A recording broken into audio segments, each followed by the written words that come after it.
Welcome, everybody, to Broadcast Team Alpha, where we bring you cutting edge conversation while exploring the quantum possibilities. And tonight, you notice I said edge 3 times, we have some of the most enchanting, immortal goddesses. So I am not going to do our usual intro because I don't even want to waste another second of precious time. So, Augie, please tell us about our guests.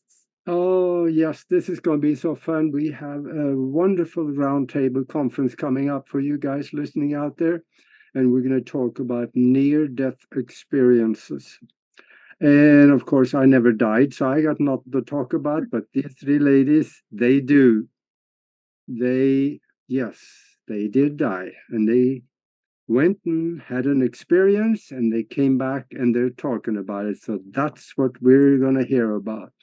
And I would love to introduce Rebecca Renee first, and maybe she could talk about her experiences. We have been friends for probably close to 10 years now, and we talk ever so often. And she is a tremendous, incredible mind. She is also the creator of Angels 911. It is a program that gives real life angelic intervention for people whose life is on the line. This was inspired by a mother and her daughter who did get that angelic help when they really needed it because of what Rebecca helped them do. She is also a cellular memory healer and a teacher of the light language. Is Well, if somebody actually had a trauma that this is a little bit on the side, but if somebody have a real trauma, they need to talk to her because she can help them develop new neural network and pathways in the mind and the brain for healing. And she had 3 near-death experiences. It almost sounds to me like they don't want her on the other side because they sent her back. They sent her back because she's got more work to do. And you're going to hear about that right now. So, welcome here to the roundtable, Rebecca. Awesome. Thank you for having me. Thank you. Thank you. So, thanks for the introduction as well. So, yeah, I'll just kind of hop right in and tell about, they each were different. The one that was, I want to say, one of the most profound was when I was deathly ill. I was 27 years old, and I had just given birth to my youngest daughter. Um, she was a very hard labor. I had my tubes tied the day after, so I had just given birth and had a surgery. And then it was probably, I want to say, about 2 weeks later, I was doing laundry, and their dad, I'm not with him anymore, but at the time he was at work. And I started getting pain in my lower back, and I had my newborn in her little seat, and I had my 7-year-old. She was kind of jumping on the bed or something, and I felt this pain, and I thought, oh my God, I thought, my kidneys are contracting. I gained a little too much weight with her, and I thought it was my second baby, and I thought, okay, it's my muscles. And then I want to say within the half hour to an hour, my fever had spiked the first day to 105. And it's like, oh, that's not good. I took my temperature, and I stood up, and I felt like I was possibly going to pass out. And I thought, okay, I need to call someone quick. So I called my stepmother, who was a nurse at the time, and I said, "Can you come over?" I said, I have the chills." I said, I feel like I'm going to pass out, and I have the kids here, and I'm by myself." And she said, "Yeah, I'll be right over." So in the meantime, we went to the ER. We what I did, it just that it was uncomfortable to have such a high fever as an adult. So I took like 4 Advil, I took 2 Tylenol, and I ate popsicles the whole way there. Got the fever down to like 102. Well, what happened was, as I got there, they because the fever wasn't spiked so high on that particular day, at that particular time, because of the Advil, they basically did a few tests and gave me a prescription for macro bed and said, you have a UTI. Mind you, I had a life-threatening septic infection. So I was like, nothing felt right. It didn't feel right to leave. And I was too tired and sort of out of it to really argue with them. So I went home and just like, I was like, okay, I hope for the best. I know I'm really sick. So the next day, and I don't know how I made it through the night. I was chilling and fevering and sort of really in and out of my body all night, and sort of lucid weird dreams and hallucinations. And I knew I wasn't tethered at all to my body, but yet I was so tired to care at the same time. So I made it through the night. The next day, um, I woke up, and it was like, I don't know. I woke up with the baby actually, and then um, I I I went to the table, and I started getting the chills again. And it was funny because I didn't have to call her. My stepmother was already on the way over. I was again by myself, and the fever spiked up to 105 again. And it's like, okay. And I just told her, I said, can you please come with me? And I'm like, they have to keep me. Something seriously wrong with me. So we went to the emergency room again. And in the meantime, it was on a weekend. It was February of 1998, and there were like, it was winter, so there were sick babies. There was someone in like a motorcycle crash. They just, it was total chaos. And I was laying in there, and I kind of was like sort of forgotten about as they were, kind of coming back and forth. And the fever started spiking, and I started leaving my body. And I had the chills so bad I bit my tongue. And the whole time, what they ended up finding out, well, I was in septic shock, and my organs were starting to shut down. And my vitals, what happens in septic shock, your blood pressure goes so low, you start passing out, and you start again leaving your body. So I called her, I want to say I called her the angel of death that came for me. She was in the corner of the room, and I could see her very clearly. And I knew it's an interesting thing. When she comes, you kind of know it's you're at a crossroads, it's serious. And it's almost like she has a foreboding presence, but yet welcoming at the same time. And at that point, I left my body. I was in and out. I left. I did end up flatlining, and they coded me, but at that point I left, and I sort of hovered up above my body to the corner of the room. And she started talking to me, and instantly we went into the life review. And it was like, okay, she showed me a bird's eye view of like, if you leave now, your one daughter's going to leave at probably age 16. The other one's going to be suicidal. Just the impact that it would have of not having a mom to raise them.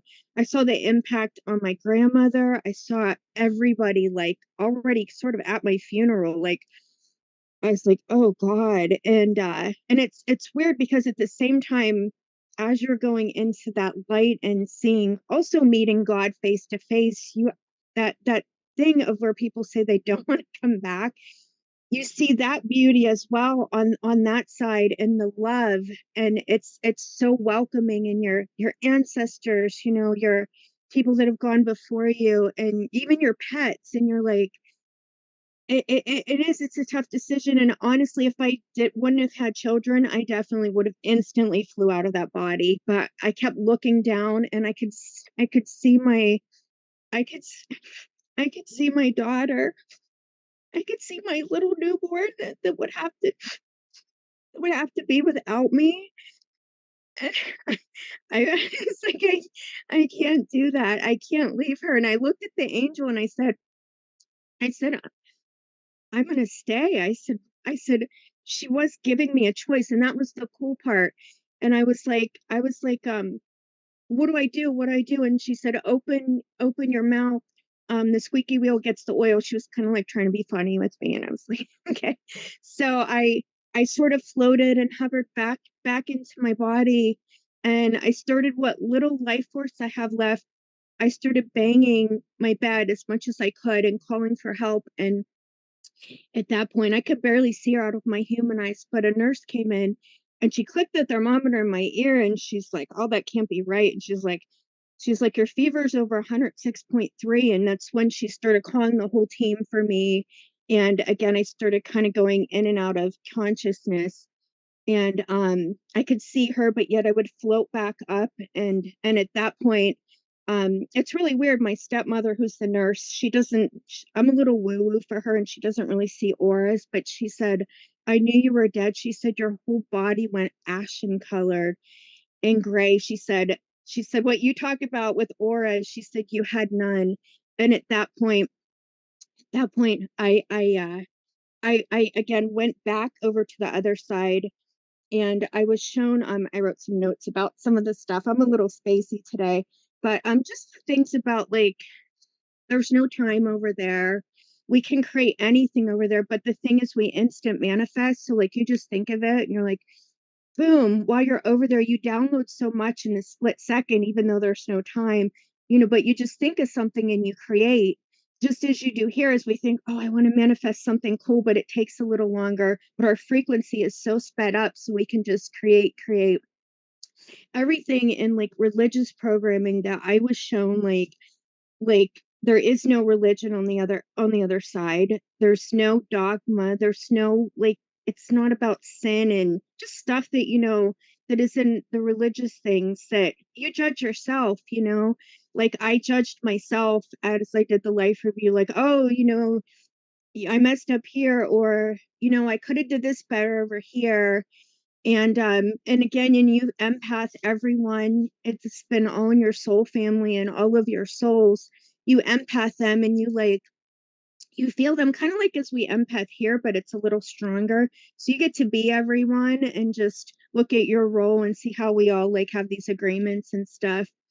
But yeah, just what you learn over there is so much like what we haven't been taught. And it's not, and just the fact of like, it's not something to be afraid of. Like we just change form, like from like gas would turn to vapor, would turn to ice, but that form, and just about energy never dying. And but the love of God is the beautiful part. The love of like, God is not some main parent in the sky who's going to judge you.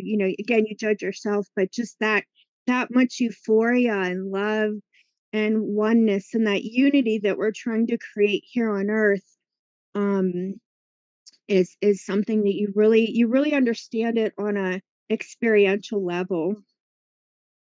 But also I was shown, like, if I left, I wouldn't be able to do my mission as a healer and all the lives that I would touch in the future. Like, it's really wild. You get that bird's eye view again. Like, I'm never going to meet so and so. I'm never going to do body work on them. I'm never going to sit and hold this person's hand, or I'm never, gonna feel emotions on this sort of level. It's quite a learning experience that you learn in the blink of an eye, about that. Mm. Wow, that's amazing. How long was that whole Oh gosh, event? probably I want to say I ended up being in the hospital for a few weeks, but that it went on for, I want to say, I was coding and it was wild. They had like ice under my armpits, and my vitals would go out. I could faintly hear them. And I want to say it lasted for an hour or so, off and on, off and on. When I finally sort of popped back into my vessel, it was really weird. The nurse I had was trying to be really funny, and she looked at me and was dumping ice on my forehead, and I popped back in again, and I looked at her. It was like a pulse flash, like coming back in and out of the vessel. But she goes, don't worry, honey, we'll save brain cells. I know you're blonde and all this stuff. And it's really weird what little life force they had inside of me made me laugh. And at that moment I felt this jolt, and I was like, I'm back. I knew it. My eyes started being able to see in true focus in the room, and I was like, I'm on earth. I'm back, and I'm staying, and I'm going to raise this baby, and I'm going to do what I came here to do. And I just started crying, and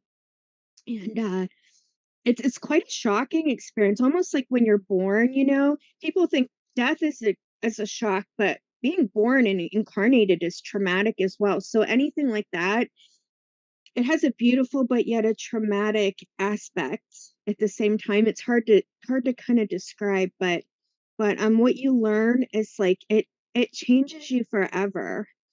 And yeah, you bring Mm. something back with you, and yet at the same time, there's a part of us that always stay tethered to that afterlife, even in our vessel. So, like, in a sense, we can all sort of learn how to pass through that veil at some point. But there's a part of you that remains there, and no one can sort of take from you what you learn, you know, over there. It's remains like sort of within you. Wow, wow. And did you have any sensation of the physical body when you were going through that, or you were Uh, separate? no, I left so far that I could look at my body and I was sort of face to face with the angel, sort of face to face with God. I didn't so much see Jesus. I know some people do, but I could feel him with me. I could feel the angels with me, their love. I could feel them. For me, it was more of everything's communicated through telepathy and sort of emotion. So, like, you feel kind of like if you're a sensitive, as many healers and people that have had this experience are uniquely, undeniably so HSPs, highly sensitive people. So you have that sensitivity and you're like, you can hear thoughts and you just have a knowing of things. And sort of those sensations on in your consciousness, but not so much. Yeah, it's like the body's almost forgotten about. For me, you know, and I know every experience is different, but the body was just like a dense shell that was forgotten about. But yeah, I was still me, sort of at the same time. Um, yeah, really, really cool. Wow. Thank you so much for sharing that Yeah. story. So Yeah. Gosh. You know, what do you think, Jenny and Geraldine? Maybe you got a question for us? Because I want to say some of something this real may quick. be familiar to you. And some of this I want to say real quick. So I look back, I'm 53 years old now, and I should technically have been sort of maybe brain dead or a vegetable, or you know, the organs had shut down to as much as deadness as they could. And God, the universe, the angelic realm, my spirit team revived me and not only restored my health to divine perfection, but I'm healthier at my age now than I was back then, and enough surplus of energy for the healing mission. So the body is so capable of regeneration. It's beyond my comprehension even. Mm. well, and I was actually thinking that when you were talking from being a nurse, even when we coded people that were in their teens or in their 20s, oftentimes there would be some deficit because, CPR is not perfect. So that's miraculous. That's miraculous, Yeah. Rebecca. That's wonderful. Yeah. Phenomenal story. I know this will stay with the listeners for the rest of their life, what they're Mhm. hearing here. So we sure thank you. And let's go to the next speaker here. We have Geraldine Orozco.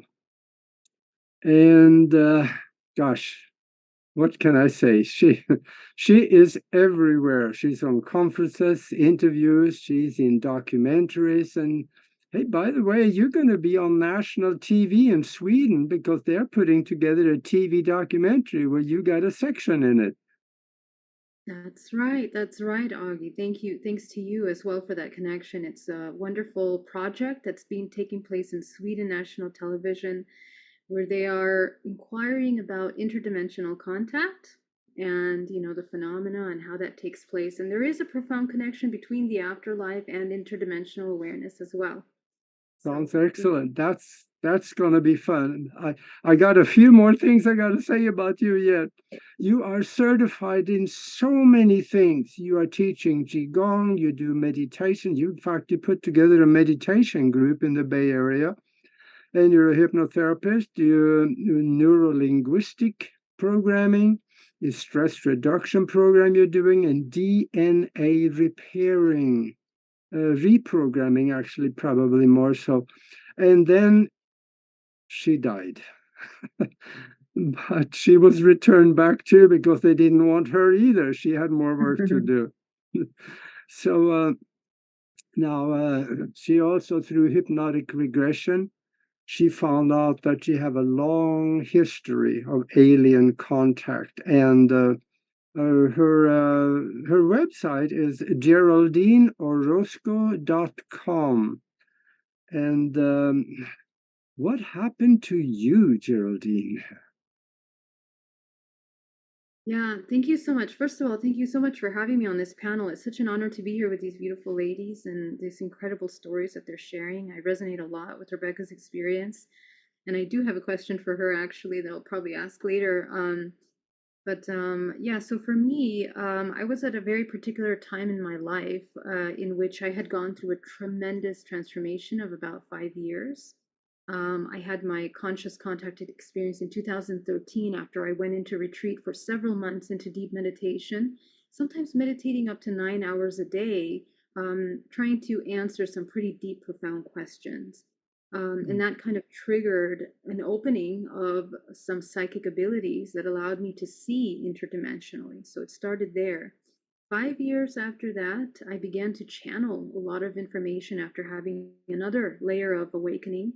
And I guess I went through several existential crises since 2017 with this massive amount of information about the origins of mankind, our genetic origins, our relationship with interdimensionals, our relationship with the unseen realm, which I was studying and researching not only through my own experiences, but also through the clients that I had been working with.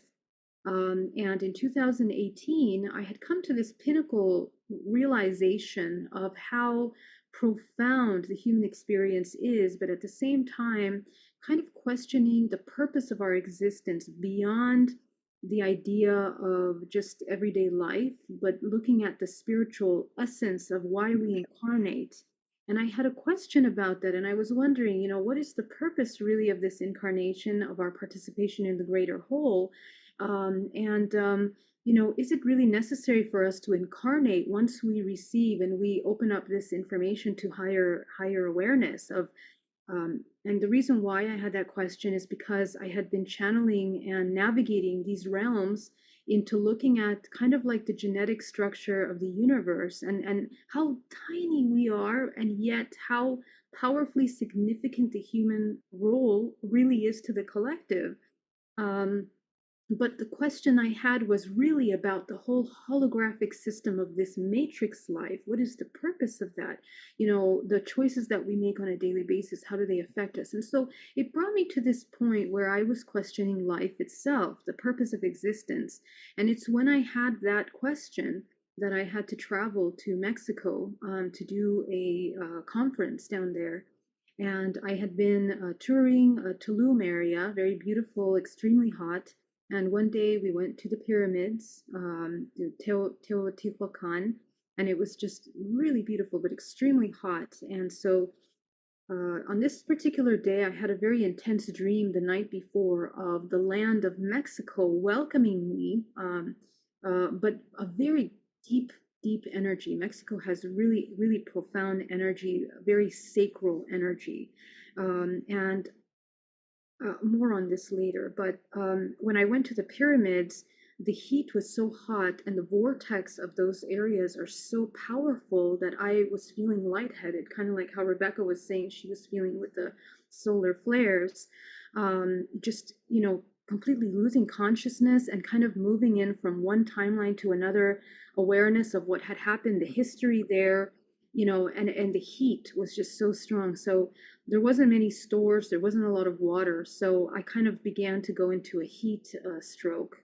I started to have tunnel vision, everything started to go black, and somehow, I'm using my healing techniques to ground myself, to stay in my body, to regenerate and to absorb liquid from the air, every energy technique that I know, until I got to a little convenience store. where I began to drink water. And as I begin to kind of heal myself, drinking the water, allowing my body to absorb and begin to regulate from the heat, I kind of brought myself back from that almost going into unconscious state. Okay, so this is the first part.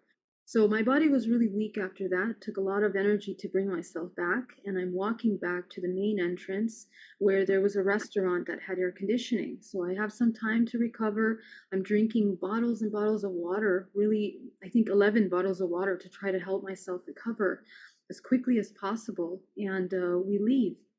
And by the time I'm getting into the car, we drive down. Mind you, Teotihuacan in Mexico is about 2 hours away from Tulum, the little town that's there.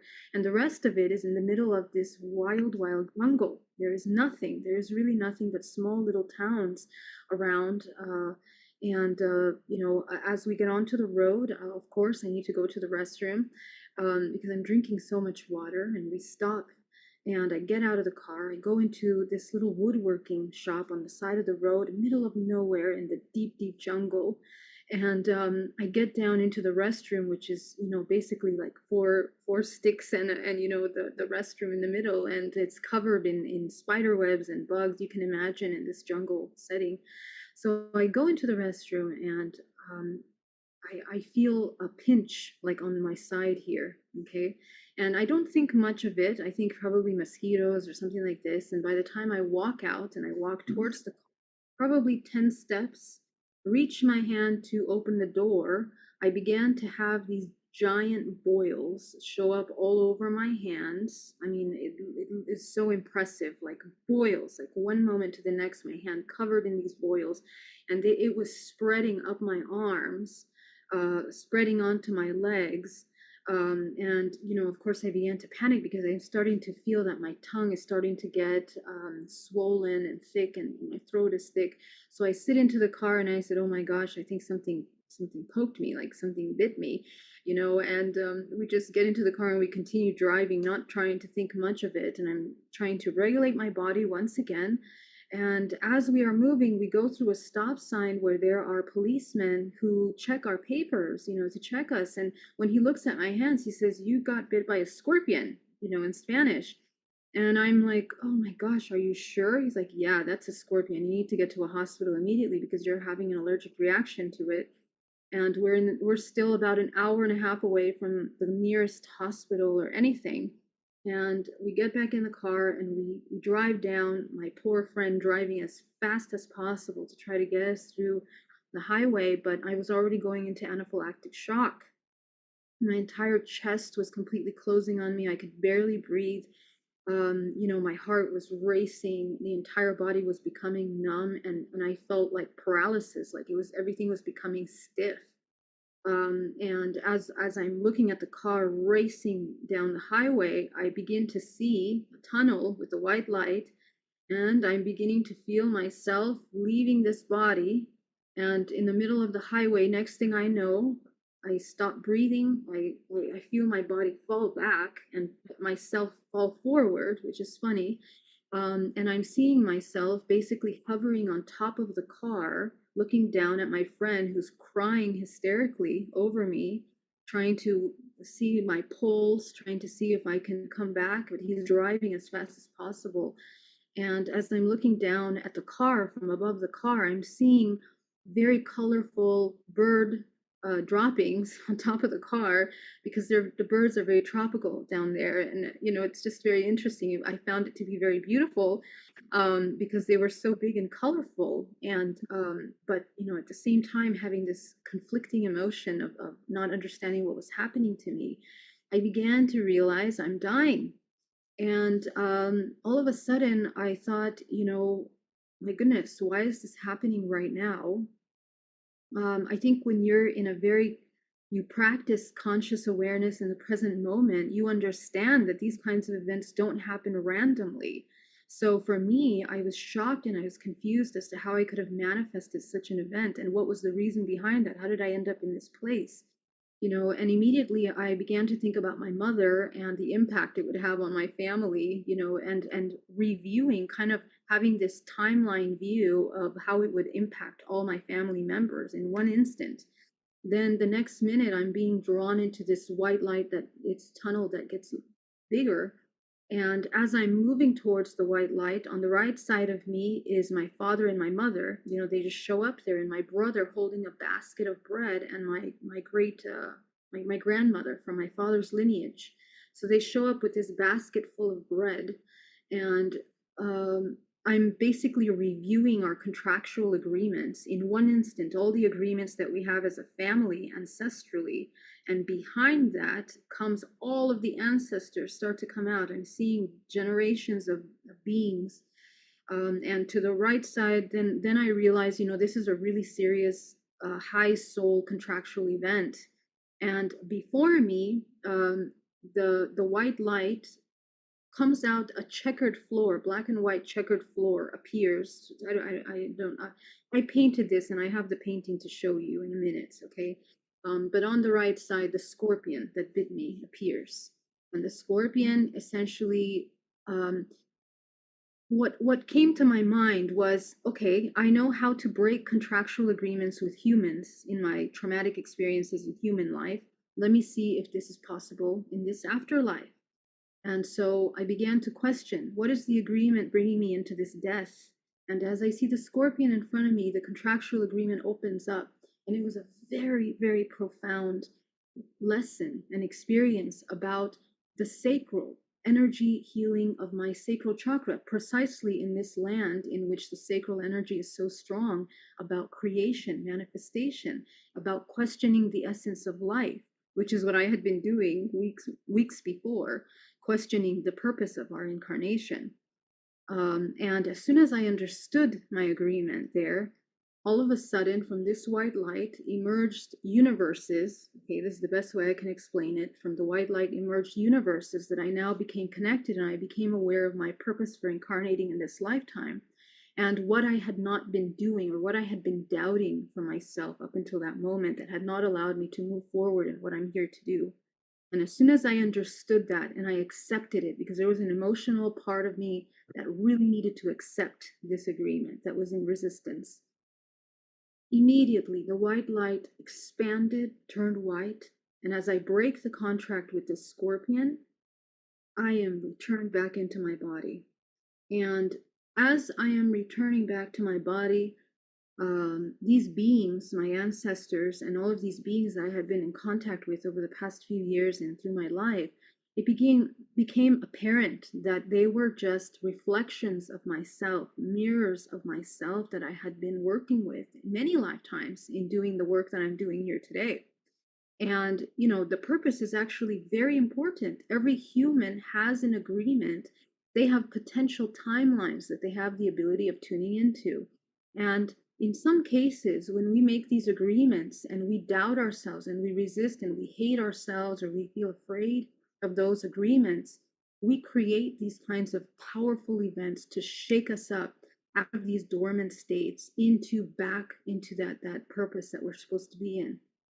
So that was a profound lesson for me. And essentially, I was being asked, "Are you ready to come back?" And when I said yes, I understood it was not my time. Then I understood the consequences of if I would continue to die, and I understood the consequences if I continued to live. So I chose to live, and there were consequences, which I'm experiencing now as well. But my lesson, I guess, the moral of the story, and so essentially we got to the hospital, and the doctors didn't understand how I was able to come back to life. That's not something you can explain to them, but essentially I had died. I had flatlined for those 3 minutes, and then returning back into the body. Yeah, it was just a shocking experience. My poor friend that was holding space for me obviously had some kind of agreement with myself at that time as well. But the moral of the story is essentially we have to trust, and we have to get really clear about our purpose here. And I'm not saying a purpose like you have to be a healer or a shaman or anything like that. Our purpose is it is something that will take some time for the human to understand, with patience and with love, understanding the cyclical ancestral programs that we're running. And hopefully the invitation is to break those ancestral programs in order to establish a new way of being, moving forward the evolutionary cycle that we're here to impart on the planet. And every human is designed genetically in their DNA. They hold the history of their ancestral lineage and the potential for healing. So that was my experience and my story. Yeah. Powerful. Ooh. Thank you. Thank you so much for this. Oh my goodness. Thank you. Yeah. That was I'm still trying to wrap my brain around that, my spirit around that. When you said that you looked at your ancestors and they were all a reflection of you, that is so profound on so many levels. How did that whole experience change your work? Right, right. Excellent question. So, tremendously because couple reasons. First of all, the healing work that I came upon, I stumbled upon through my own personal deprogramming of my own DNA through those many years of meditation. Essentially, I find that, there really is a certain formula for the human, or some kind of formula that the human can adopt in their healing process. The idea is to wake up consciousness, deprogram matrix programming. So, all of those false concepts of the self limiting belief systems in order to unlock the true essence of the human, which is infinite potential. And that's really difficult for the human to understand. So, when I experienced the death part of it, it allowed me to understand what lies beyond this physical realm. And really, we are waking up consciousness in dream time in order to train how to navigate and to make proper choices at the time of death. We even have a proper way of dying. The most high vibrational state that we can cultivate at the time of death, at the time of departure from the physical body, there's a physics to that, there's a mechanism to that. The moment we detach from the physical body, the vibrational frequency that you hold allows you to navigate and allows you to have more free will, in a sense, in that neutral in the neutral state, non-judgmental neutral state of a 0 point, in which unconditional love allows you to unite to all things around you. And that is kind of where, and maybe the only time, where humans are able to have free will choice in order to resonate with experiences that can propel their soul, not just the soul, the ancestral lineage forward. That's how profound our purpose is here on this planet, that when we heal ourselves, we are really healing the collective. So it changed my work in such a powerful way that allowed me to understand the importance of becoming lucid in waking state as much as dream state. Because really, as you know, all the ancient cultures from Egypt to, India, American Indians around the world, all these ancient cultures talk and stress the fact that we have to train lucidity in dream state. Why? Because that's the training for death. Because when you leave this physical body, in the same way you leave your body at night, this is how you are training to navigate these alternate realms. And the awareness and the discernment ability to be able to discern light and dark experiences and how to use them for evolution is really important for us as human organisms experiencing this time. So for me, it was very powerful awareness and confirmation, really, of things that we've known, but to experience is a different thing. You said something that I caught on to, and that is that you cancel your contract with the scorpion. Now that makes sense to me. I know how to cancel contracts too. I've been a paralegal for 30 years. And there is a relationship here. You have physical contracts that there is always a way to cancel a contract. And now you're saying there is a way to alter the contract we have with the universe, that the one we agreed to before we were born.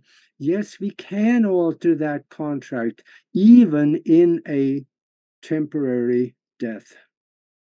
Yes, but let's make sure we get this clear, because when we talk about contracts, we're not talking about just like little agreements that we make. These are agreements that are made.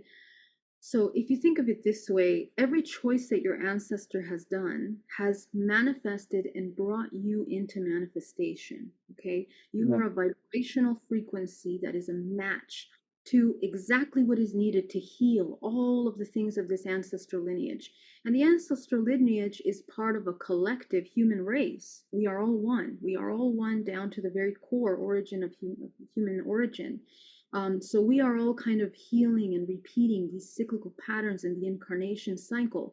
So what we're breaking or what we're working with are experiential contracts. They are agreements to experience things, opportunities, I call them, for evolution. The learning or the source experiencing through us as a fractal of infinite potential.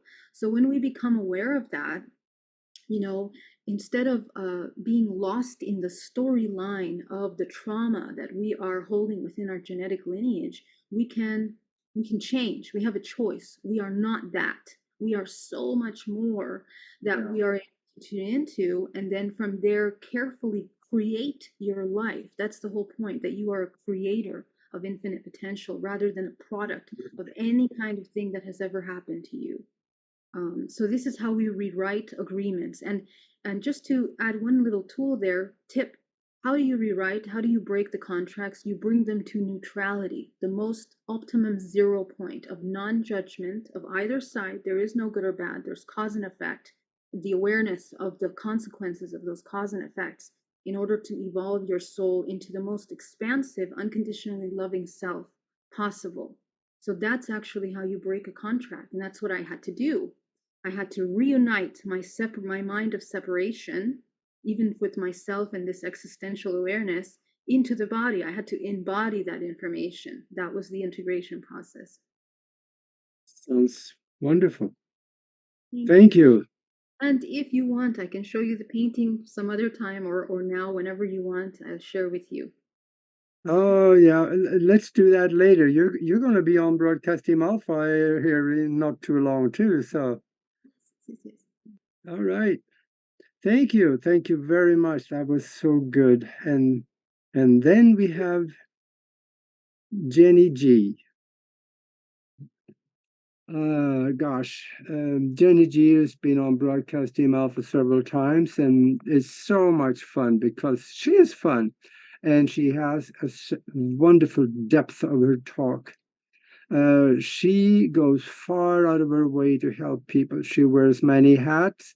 She is an international known TV host, a psychic medium, a clairvoyant, past life Akashic record reader, relationship coach, and also have her own column in a magazine called SF Yoga Magazine. It's the column in there called Just Ask Jenny G. And when you do, she will answer you. So, and also her website is soulworkwithjenny.com. Welcome to the round table, Jenny. Welcome, Jen. Thank you, Aggie and Nori. I'm always grateful to be a part of your show. Thank you. And to meet you other ladies as well. Yeah. What happened to you? Well, I've had several near-death experiences myself, and it started when I was 4 years old, when I didn't want to be here. I was only connecting with the moon and the stars, and I was asking God, please take me back. I don't want to be here in this family or here. And then I had this being came into my room and started to tell me why I'm here, what my duties are going to be. And I was begging to take me home. I didn't want to be here. So they showered me with love after sharing with me why I'm supposed to be here. And I went back to sleep. So ever since then, my whole life has changed. I was even shown when, because I go into different trances all the time. So I was even shown when I was going to pass away in this lifetime, very detailed. And every time that I was going to go to this certain location to film, I've been delayed. So one of my near-death experiences, to more simplify it for the viewers out there, was I was going through a hard time.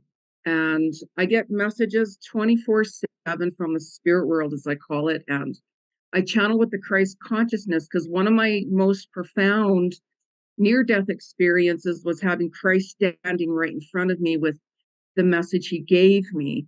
And I can see him as clear as this very second as I am looking at you right now. So the years go on and so on, and I always connected with the beings, why I'm here and so on. But this one time I was having more struggles, and I'm like, you know what? I was talking to my friend, and I'm like, you know what? I'm just so tired. I'm exhausted. I need to get away, but I can't afford to go away at that certain time. And he's like, Jenny, you cannot afford not to go away. So I travel alone as it is. I like being on my own and meeting new people, and I always meet different soul tribes and so on. And I'm like, I'm going back to Hawaii because I love Hawaii and I resonate with it in many different ways. So I go to Hawaii and I'm like, you know what? I need space. I get my air mattress and I'm like, I'm going out there on the ocean just to catch the waves type thing, as I call it. And I was like, here I am floating on my air mattress, and this guy starts to come up to me and talk to me. And I didn't want to be like talked to. I didn't want to be bothered. I'm like, I just need space, but I didn't want to be rude. So I kind of like, I'm like, you know what? I got to get out further here. I don't want to be around all these people. And I wasn't really paying attention. I was just kind of floating away. And I'm like, oh, finally, now I can relax. And I was really tense. And I just had this feeling. I'm like, I didn't know what it was or what was going to happen, but I knew it was going to be something significant. And I turned around, and right behind me was this huge, massive wave. Like it was massive. And just as it almost touched me, I got thrown from my air mattress. The air mattress went right up in the air, like way over, and I was pulled down in this strong current with the waves, and I could see like going under the water and down and really deep. And it was like at that second, I got really mad because I'm like, you know what? This is the last thing I need right now. I came out here to relax. And I'm like, if this is how it's supposed to go, so be it. I was really upset, right? Because I'm like, I don't want to drown. That's supposed to be painful, right?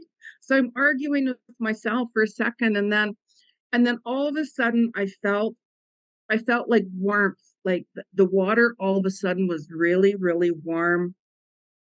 I I saw like just like as I opened my eyes, it was like this light.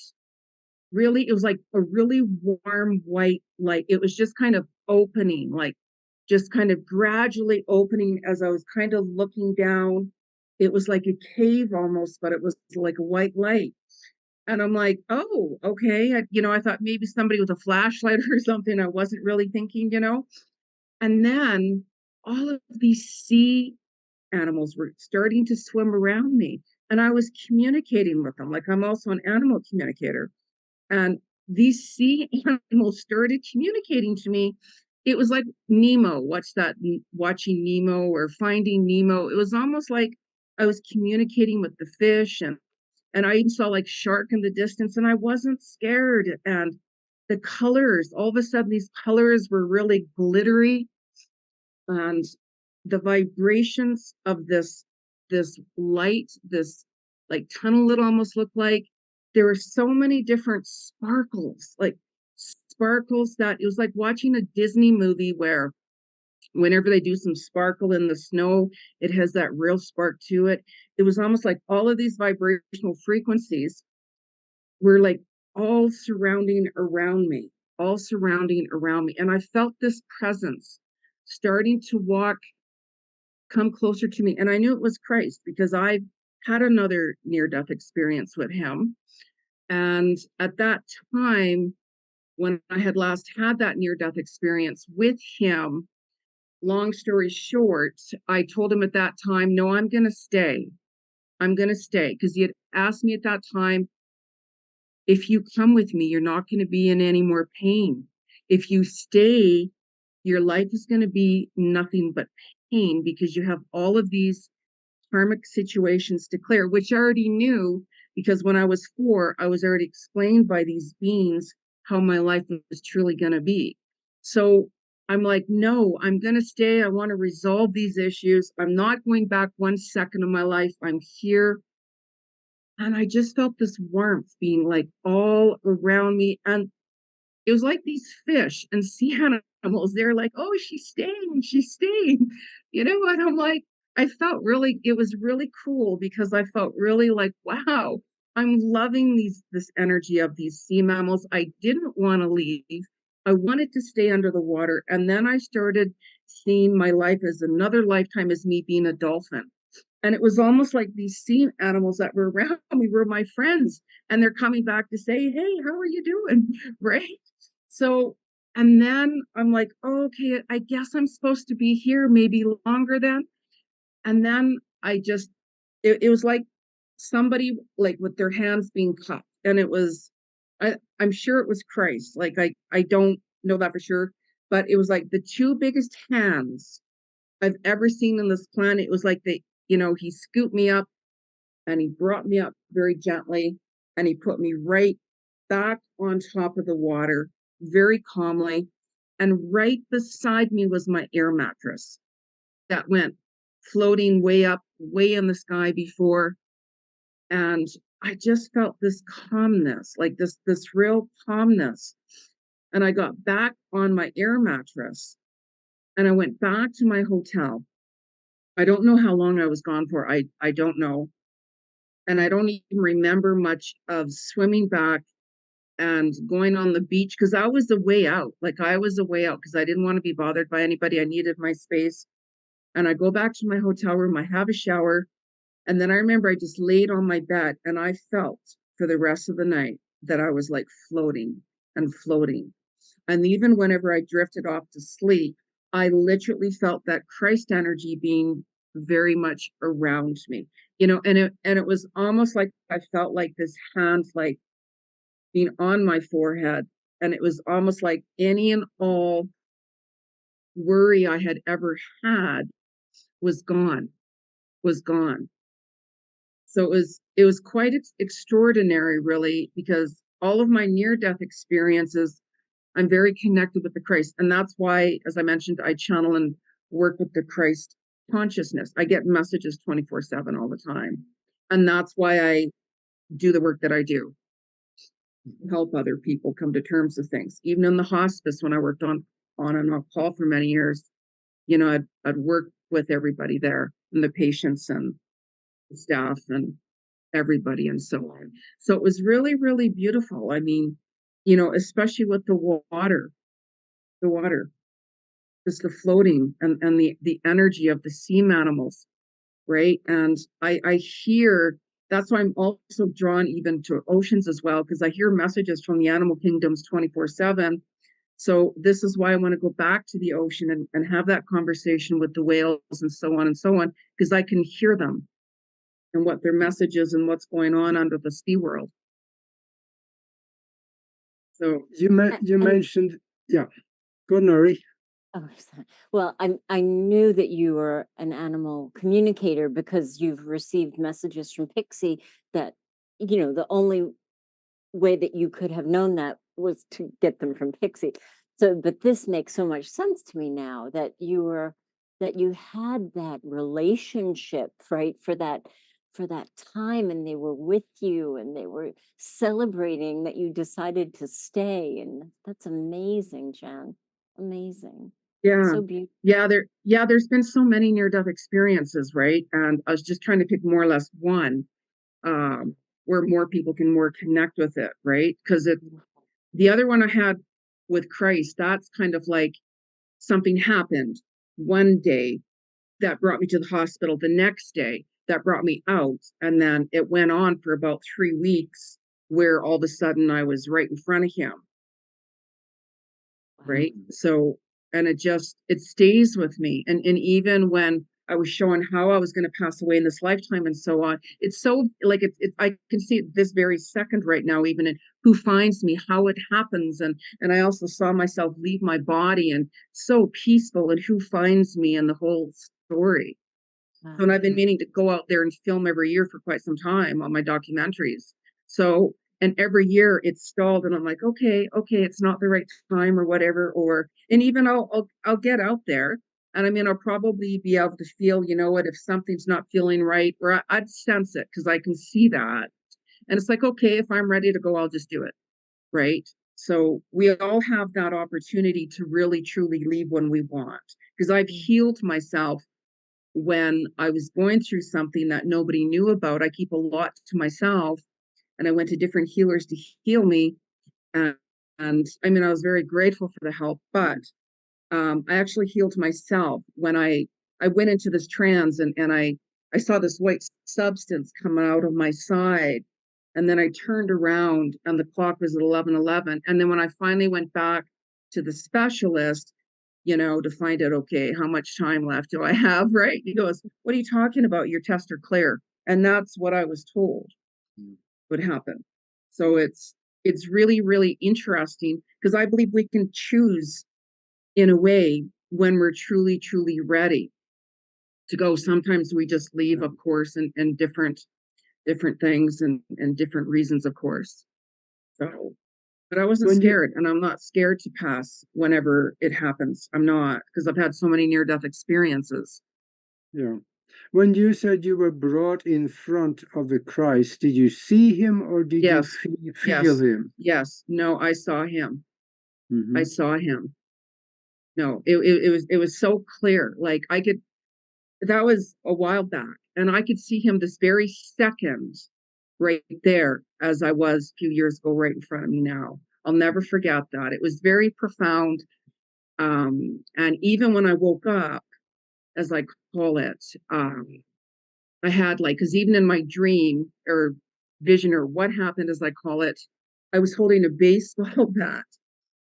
And when I had woke up from that, or when I was sent back down from that time, my bed was soaking wet, like soaking wet. It was just like, wow, like what happened? And I got out of bed because eventually I was in so much pain. I had passed out in pain, right? And I couldn't move. There was no phones. I had just moved into an apartment, and I passed out in excruciating pain. It's something that happened to me that I was ignoring. I don't like doctors, right? So, and then I was waking up because my buzzer was buzzing in my apartment, because I didn't have my phone hooked up back then. And it was my friend. So, and I was soaking wet, like just soaking wet. And I'm like, what happened? Was there a leak? Like, and I was holding the baseball bat. Hmm. I was holding the baseball bat when I woke up. I didn't have a baseball bat. I didn't own a baseball bat. That's so interesting. How did that get there? Well, in my with Christ, he was telling me, one of the things he was saying to me is, he said, come, my child, because your life is going to be nothing but pain. Let me take you. And he was right. He was right. Every time something, I've had a very painful life clearing karmic situations. And of course, and I understand that. And that's why I help people really work through their stuff, because I don't want that person to be going through that. And I also give you the steps how to work through it, and so on and so on. Right. And I'm like, no, I'm not going back another second and having to repeat anything. Nobody could give me anything to take me back 1 second of my life. So I'm like, I'm going to be here. I'm going to deal with it. I'm going to resolve issues. So that's why for many years, people call me the Buddhist monk, because I spent many, many years alone, meditating all day long, doing deep esoteric work and healing within for many, many years. And I spend more time alone as it is. And I chant every day, meditate all day long, and so on. Get messages 24 coming through. Yeah. Wonderful. Thank you. Amazing. Thank you so much for letting us know that. And I have a question. So I'm noticing the theme. Rebecca, before your experience, were you like questioning life, or, wondering about your purpose, or did you have any questions like that, or anything like that I going on? I knew it. Well, at a young age, I want to say like right around 14, I knew I was going to take the path of some sort of healer. I thought maybe psychology, because I also the ancestral healing is a huge theme for me. I also created an ancestral healing program as well. I've done it with groups before. It's pretty incredible. So I totally understood. What was her name again? I'm so spacey and I am so sorry. Geraldine, Yeah. yes. Yes, Geraldine. Sorry, I'm way out there. But when she talked about our ancestry and healing our lineage as well, and sort of how that goes backwards and forwards in time. And I kind of had an understanding of that at age 14. I looked at some of my family members and I was like, okay, I'm here. There's a better way to do this than some of them are doing it, not all of them. And it was like there was a knowing like I'm here to help them see a different way, sort of, but I didn't know exactly. I was kind of young. And then, but yeah, definitely after the near death experience, it definitely propels you into like I couldn't get my hands off of anything that wasn't spiritual, and like just developing my gifts more rapidly as my own body healed. And there was definitely, yeah, a knowing of something powerful is going to unfold. I just don't know exactly how it looks. And then over time, as I started, I'm just channeling energy and just being a channel in general, connecting to the angelic realm. It kind of took on a life of its own, and I just learned how to surrender to it. But there were definitely roadblocks to to step over, in the beginning, like just being part of the woo woo group and all that fun stuff. And then you get to a point where I don't care what people think about me. It's between me and my soul and my divine path and whatever. And normal people are boring anyway. So, so it's like those of us, that talk about ETs and all the cool stuff. I mean, we and I'm an RH negative, so I've always been fascinated with that. Like, why am I one of those weird people? And I'm left-handed, and I always was definitely sort of just different, and I'm a different sensitivity, and I would recluse as well and meditate for hours by myself because I don't want to be around humans sometimes. Just they're, sometimes other auras can be like nails on a chalkboard when you're going through your own transformation. You just have to get into your own psychic space as well, and kind of vibe up and shut it all out. Yeah. So I totally understand all of you guys is what you're saying on like the deepest levels. Yeah, don't be afraid of having critics coming after you, because there's this good saying out there, like, to avoid criticism, all you have to do is to say nothing, do nothing, and be nothing, and there will be no criticism.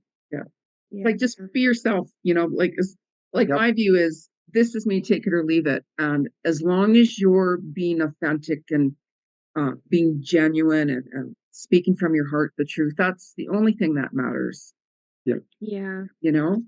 Because we're all unique. Like, we all have gifts and abilities and talents, and that's why we're here, to share those abilities and gifts and talents. Did that Without change for you, Jen, after your experience? Did you feel more like, this is who I am, take it or leave it? Was that I think that because, like, I've had a lot of different clearing to do and such, and especially whenever you open your eyes to the truth and the reality of certain situations, it's like, if I find myself in a situation, let's say as an example, that I'm like, why am I here? Like, why is this happening? I don't point the finger at anybody at all. I look at myself and I'm like, okay, how did I get myself here? How did you attract that? And then it also comes down to, you need to set boundaries. Why are you allowing somebody to try to control you or manipulate you, or any of those types of things? So then it's like that wake up call of, I know my worth. I love myself. I'm not going to allow somebody to treat me like that. So when you start setting those boundaries, then certain people don't like that, because then they can't walk over you. That can't take you for granted. They can't continue that with you. Even today, I had to do that with someone, and it's just like, it doesn't work that way anymore. I'm sorry. Right. So it's like you just change, because when you start to kind of, go through, like, meditate. I was meditating every single day for years and years and years. And you start to see more clarity and understand why these things are happening. And I've also seen all my past lives, because I also do past life Akashic records. So, and I understand when I meet somebody, I'll know who you are and who you were to me in another lifetime and why you're here. So when there's certain people, let's say, that I meet, that I'm like, you know what, you might be hot and all, right? Like some guy, but I'm like, I'm not going to get involved with you again, because I'm not going to put myself through that. However, it's nice to see you again, and I wish you the best, and so on and so on and so on. Because I always wish somebody the best, no matter who it is. I just don't want to go back into that situation again. So then I walk the opposite direction, and then just continue on working on myself. Because the more I learn and such, the more I can help others find that peace within, and come to terms with things, with an understanding this is why this is happening to you, and so on. And that's my reward for me. That's my reward. Absolutely. I see we're getting down towards the end here, and you can get a hold of Jenny G at soulworkwithjenny.com. And Rebecca, the best way to get her is on Facebook, and that is her name, of course. That's Rebecca with a K, REBEKA, RENE. So you'll find her on Facebook, and that is where she's at. I think you got a website that is being worked on right now. So Yeah, I'm in a middle stage. I'm getting a new website and maybe even an app. So I'm in this like weird place of no website temporarily. And also my email is soulfire, SOLEFIRE 444 at gmail.com as well. good deal. All right. And Geraldine, she got kicked off. She fell out of the show, so she's been in the waiting room, but we're going to close down anyway. And Geraldine can be reached at geraldineorozco.com. And gosh, any more good comments, Nori? I'm just like floating on air for having been with all of you and with Geraldine and your stories. Augie's right. They're going to stay with me probably for the duration. Yeah. Really, I learned so much. I mean, so much that I can't even give words to yet. Just the feeling that each of you carried, the vibration of your stories is just, I'm so grateful. Thank you, ladies. Thank you so much. Thank you. Thank you. Thank So you. great. Thank you very much. And I think that by now, for the listeners out there, the rumor is that about 90% of everybody in the world, they are afraid of death. Hopefully, that number is a little smaller after tonight. I am quite sure it is, because what you have heard is the rumor on the street is that we will all see that one day. And it's going to be a good experience because nobody dies. Oh, Geraldine is back. Okay. Gosh, I thought you fell off the world. No, everyone. I don't know why my computer keeps blacking out today. Thank you. It was an honor to be here. Thank you so much for having me and these wonderful ladies with their incredible stories. And thank you. Okay. Well, we ran over 10 minutes, and we just have to live with it. So